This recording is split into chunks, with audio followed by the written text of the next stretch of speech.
자, 2025년 GS 연기 주말반 강의 진행하도록 하겠습니다. 저는 박원철 노무사고요. 제가 첫 시간에는 OT를 진행할 거예요. 그러니까 여러분들이 편안하게 들으시면 돼요. 필기할 것도 없어요. 제 강의 특징은 이 책에 다 있거든요. 그러니까 여러분들이 막 필기하고 이거 외워야 된다, 뭐 강의 듣다가 놓치는 거 있지 않을까, 뭐 그런 생각 안 하셔도 되고 그냥 말씀드리는 내용들을 충분히 잘 집중해서 들으시면 되는데, 지금 첫 시간은 진짜 말 그대로 전체 총론을 볼 거예요. 공부 방법 말씀드릴 거고, 그 다음에 노동법이 어떻게 진행된다라고 하는 전체 체계를 보여드릴 거니까 가볍게 들으시면 되겠습니다.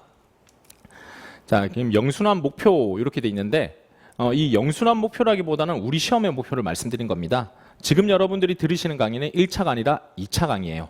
자, 2차 강의는 일단 우리 노무사 시험이라고 하는 것은 뭘 양성하기 위한 건가? 학자냐 전문가냐? 자, 학자는 어떤 사람이냐라고 하면 없는 걸 만들어내는 사람이다라고 말씀드릴 수 있겠어요. 지금까지 없었던 해석 또는 새로운 제도, 새로운 법을 만들어야 돼. 그러면은 누군가가 그 분야에 대해서 되게 전문적 지식을 가지고 있고, 이런 일이 만약 발생한다면 이렇게 해결하는 게 맞지 않을까? 지금까지 없었던 판례, 지금까지 없었던 해석인데 이렇게 해석하는 게 타당하지 않을까? 그런 것들을 창조하는 역할이다라고 한다면, 이 전문가는요, 현실에 발생한 일을 해결하는 일을 합니다. 그러니까 현실에 있는 일이다라고 하면 이미 많이 발생했고 앞으로도 발생을 계속할 겁니다. 대표적으로 한번 예를 들어보면요, 친구들 중에 알바하다가 돈을 못 받았어요. 그럼 누굴 찾아오죠? 본인이 직접 해결할 수도 있겠지만은 사장님이 계산한 돈과 근로자가 계산한 돈이 달라요. 그럼 이 돈을 어떻게 계산하는 게 맞죠? 누굴 찾아가야 될까? 그랬을 때 근로감독관 찾아갔더니만 근로감독관은 알아서 잘 합의해보세요 이렇게 얘기하면, 그럼 누군가가 법대로 잘 계산해 주길 원하겠죠. 그때 찾아가는 게 전문가란 겁니다. 자, 근로자가 또 해고당했다. 근데 근로자는 억울해요. 근데 사장님은 어쨌든 네가 잘못한 게 있지 않냐라고 하는데, 이 정도 잘못하면 해고되는 게 맞습니까? 이런 걸 이제 법적으로 다투는 겁니다. 그랬을 때 누굴 찾아가야 될까? 그럼 전문가를 찾아가게 되면은 그 전문가가 이거는 법 몇 조에 의해서 이렇게 했었어야 되는데 이 절차를 안 거쳤으니, 또는 잘못은 너무 소소한데 크게 징계했으니까 이거는 부당합니다. 이런 식으로 해석을 해주는 거죠. 그래서 우리 전문가는 현실의 문제를 해결하는 게 목표다라고 보시면 되겠습니다.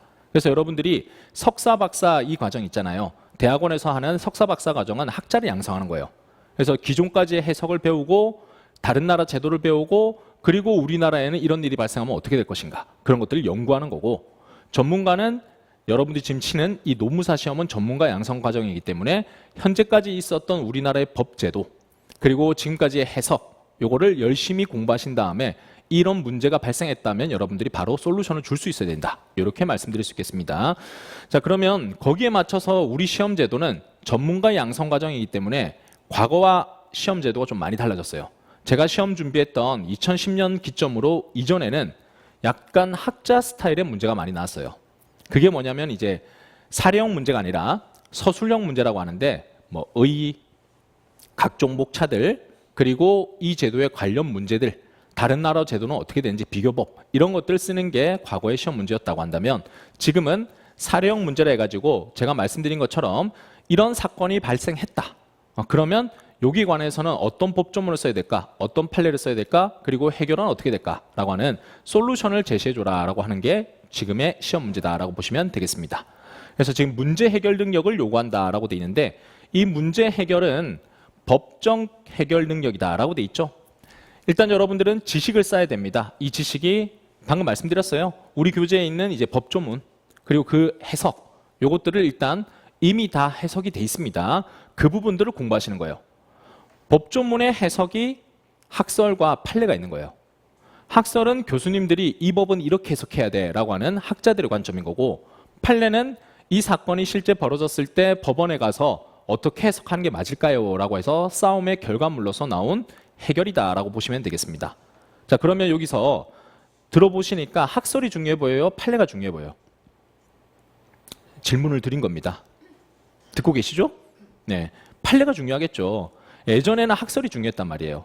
제가 시험 준비할 때만 해도 일설, 이설, 학설, 이름 막 이런 거 외우는 거 되게 중요했어요. 근데 지금은 그게 아니다. 지금은 전문가 양성 과정이기 때문에 여러분들이 당장 문제를 해결해야 되는데, 이 사건 발생했을 때 대법원은 A라고 생각하는데 학자들은 B라고 생각해요. B라고 주장해봤자 그거는 학자들 생각일 뿐이고, 어쨌거나 우리나라에서는 A라고 결론 내린다고요.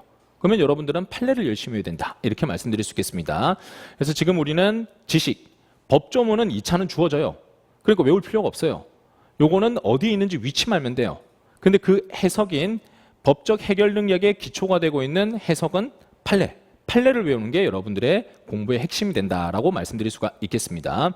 자, 요걸 평가하는데 판례만 외우면 끝입니까? 네, 그건 아니다라고 하는 거예요. 조금 이따 말씀드릴게요. 자, 법적 해결 능력을 향상시키기 위해서는 지식이 풍부해야 된다라고 했는데 이 지식을 단적으로 말씀드리면 판례다라고 얘기할 수 있는데 근데 그 판례가 이르는 과정에 논리를 좀 구성을 해줘야 돼요. 그 논리가 법의 해석인 의, 취지, 각종 요건, 그 다음에 여기에 대한 해석 이런 식의 체계가 있다는 겁니다. 이 체계가 익숙치는 않을 텐데 근데 한번 공부해 보시면은 약간 이게 수학 공식처럼 틀이 좀 갖춰져 있어요. 그걸 여러분들이 최대한 빨리 습득을 해야 된다.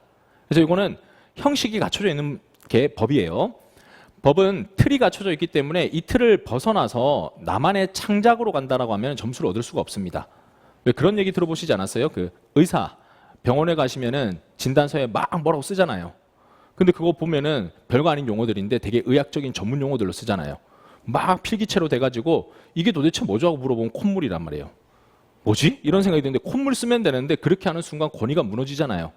의사 안 찾아갈 거 아니에요. 그래서 우리도 권위를 갖춰야 돼요.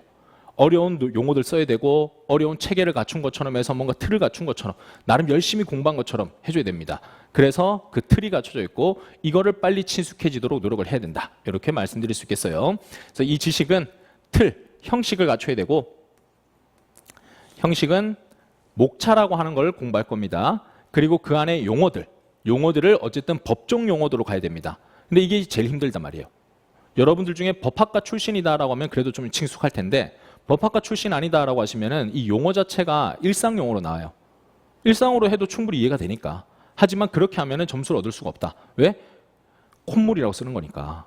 필기체로 막 날려서 뭘 써줘야 되는데 콧물이라고 쓰면 얘는 안 돼. 이렇게 된다는 거죠. 그래서 똑같은 단어라 하더라도 그 용어를 여러분들이 빨리 습득할 수 있도록 준비를 해야 된다. 이렇게 말씀드리고요.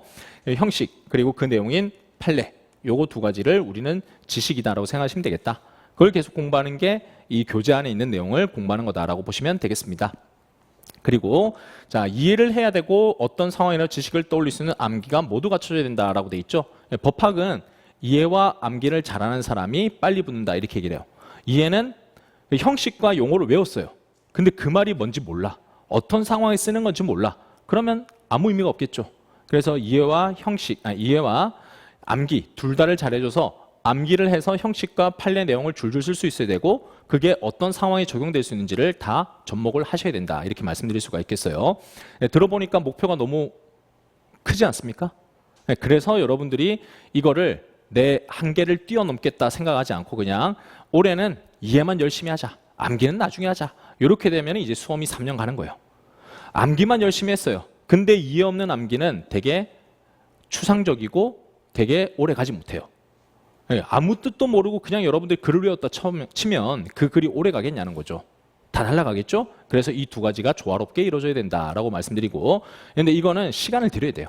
어쩔 수 없다. 그냥 한 번 본다고 머릿속에 싹 들어오는 게 아니고 계속 반복해서 보고 의미를 생각해보고 그리고 용어를 떠올리고 연습해보고 이 잔인한 과정을 많이 거칠수록 여러분들이 3년같이 1년을 보낼수록 빨리 붙을 수 있다라고 말씀드릴 수 있겠습니다. 자, 그 다음에 2025년에 추가된 부분이라고 했는데 제가 그 설명회 할 때 말씀드렸을 거예요. 원래 저는 이 수험 바닥이 GS 연기부터 3기까지 총 4개 순환으로 구성되어 있어요.